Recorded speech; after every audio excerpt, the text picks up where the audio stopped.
October 31st, Halloween. A night where the veil between the living and the dead feels paper-thin. Kids in costumes roam the streets, laughter echoing through the dark. But beneath the candy and the carved pumpkins, there's a shadow. A shadow that clings to stories so horrific, so unresolved, that they linger like ghosts in the collective memory.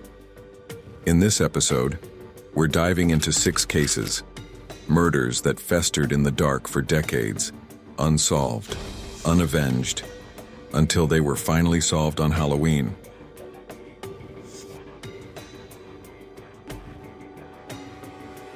But before we dive in, some of the details in these stories are disturbing and may not be suitable for all audiences, so viewer discretion is strongly advised. As always, remember to hit the like button, subscribe, and turn on post notifications to stay up to date with the channel. All right, let's dive into the video.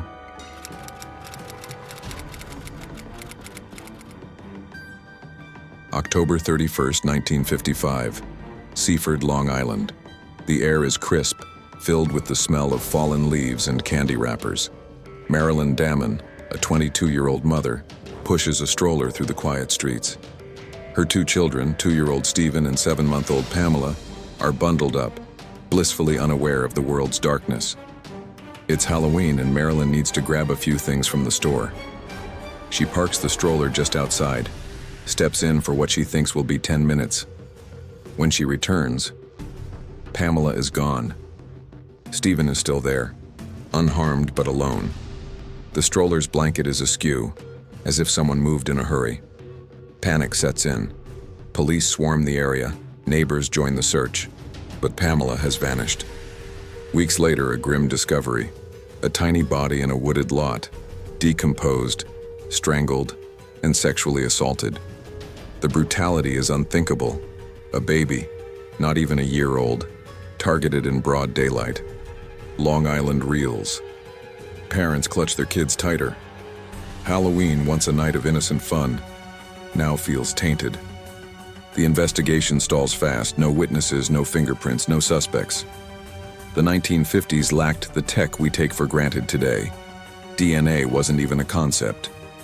Stephen grows up haunted, his earliest memory tied to loss. Decades pass. The case becomes a ghost story whispered in Seaford's diners.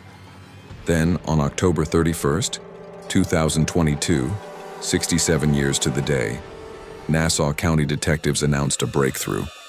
Forensic genealogy, the same tech that caught the Golden State Killer, points to Robert Roselle, a local man who died in 2013 at 83. DNA from the crime scene, preserved in evidence lockers, matches his family line. Roselle lived quietly, never suspected, no criminal record. But why Pamela? Was it an opportunity?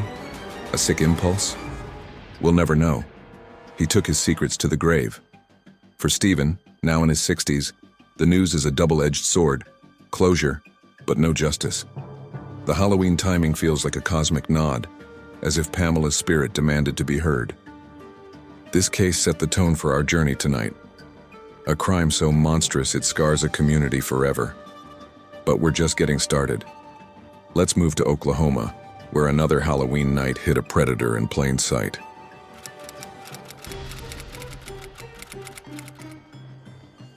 Oklahoma City, Halloween 1975. The streets are alive with costumes and laughter, but inside one modest home, the night is about to turn savage. Layla Johnston, 57, a widowed mother known for her kindness, is alone. Her kids are grown, her house a haven of routine. But sometime after dusk, an intruder slips inside. What happens next is a nightmare. Layla is beaten to death with a fire poker, her skull fractured in a frenzied attack.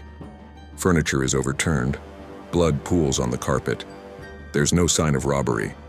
Her purse sits untouched. The sheer violence suggests rage, or something deeply personal. A neighbor finds her the next day, November 1st, and the community is gutted. Who could do this to a woman like Layla? The case goes cold, buried under a lack of evidence in an era before DNA databases. For 49 years, Layla's family carried the weight. Her children, now grandparents, mark every Halloween with dread. Then, on October 31st, 2024, the Oklahoma City police dropped a bombshell. Using investigative genetic genealogy, they identify the killer, Charles Droke, a man who murdered himself in 1982, just 7 years after Layla's death. DNA from the crime scene, blood under Layla's nails, matches Droke's relatives. He was a local with a violent streak, a predator who blended into the neighborhood. Droke's own death, a stabbing in a bar fight, closed the door on prosecution. But the timing, solved on the anniversary, feels like more than chance. Was it the persistence of detectives, or something else nudging the truth forward? Layla's family finally has answers, but the cost of that night lingers. Let's head to California, where another Halloween disappearance left a trail of sorrow.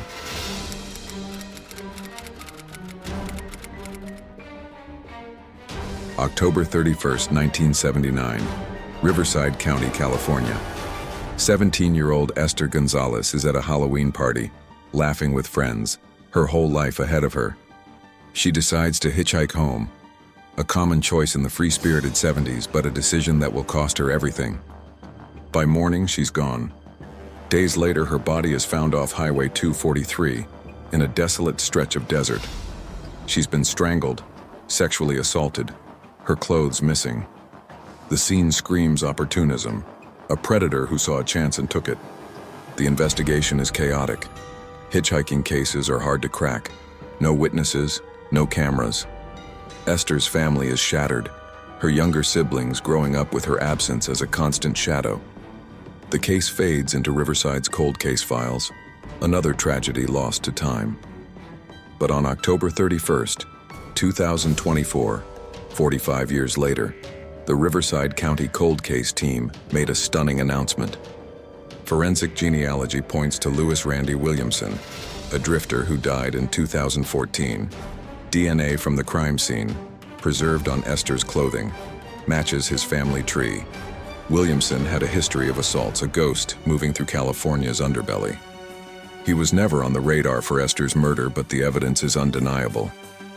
The Halloween resolution feels like a whisper from the past, a reminder that no one escapes forever. Esther's family, now in their 60s, gathers to mourn anew, but with a flicker of peace. I feel closure. I mean, I know he died, but, he's got to face God, so. Before we continue on, if you are enjoying the video so far, please remember to hit that like button and subscribe to the channel. And if you don't like it, let me know down in the comments. Your support truly means everything. All right, back to the video.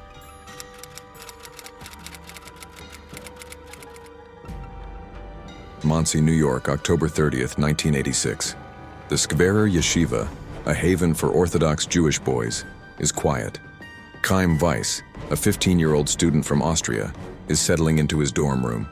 He's bright, devout, a kid with a future. But by morning, Halloween, he's dead. Found on the floor, bludgeoned with a hatchet-like weapon, stabbed repeatedly.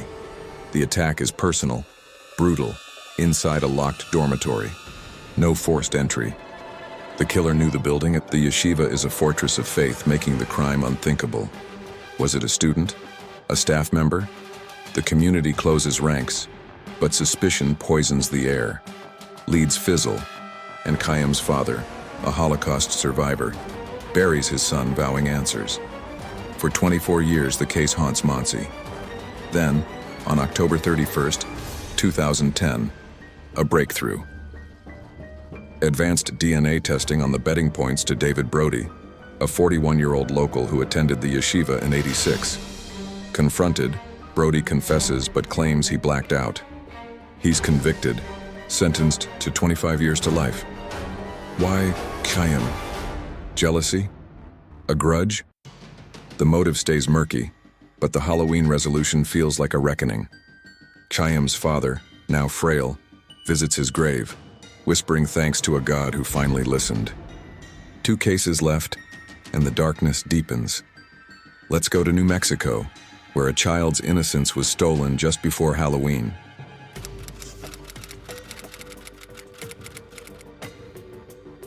Albuquerque, New Mexico, October 26, 1973. 7-year-old Christine Gallegos is in her backyard, playing as the sun sets. Halloween is days away, and she's excited for her costume. But in a heartbeat, she's gone. 9 days later, her body is found in an arroyo, strangled and sexually assaulted. The crime is a gut punch to a city that felt safe. A child, taken from her own yard. The investigation is a mess. No witnesses, no DNA tech in 73. Christine's family fractures under grief, her siblings growing up with nightmares. The case becomes a local legend, a warning to lock doors. Then, on October 31st, 2023, 50 years later, Albuquerque police announced a suspect, Andy Martinez, dead since 2019. Genetic genealogy links semen from the scene to Martinez, a neighbor with a history of child predation. He lived blocks away, invisible to investigators. The Halloween timing chills the bone, 50 years to the day. Christine's family, now elderly, holds a quiet memorial, their pain eased but never gone. One final case awaits, where a young woman's dreams died in the shadow of Halloween.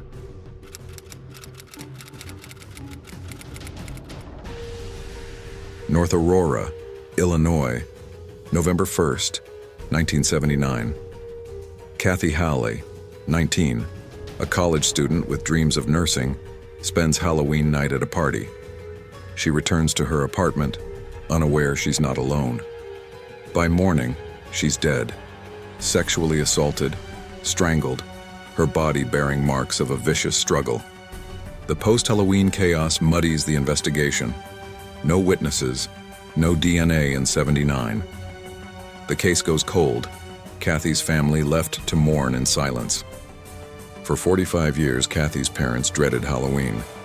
Then, on October 31st, 2024, the Kane County Sheriff's Office named the killer, Bruce Lindahl, a serial killer who died in 1981. DNA from Kathy's clothing, retested with modern tech, matches Lindahl's profile. He was a predator, linked to other murders hiding in plain sight. The Halloween resolution feels like Kathy's voice, finally heard.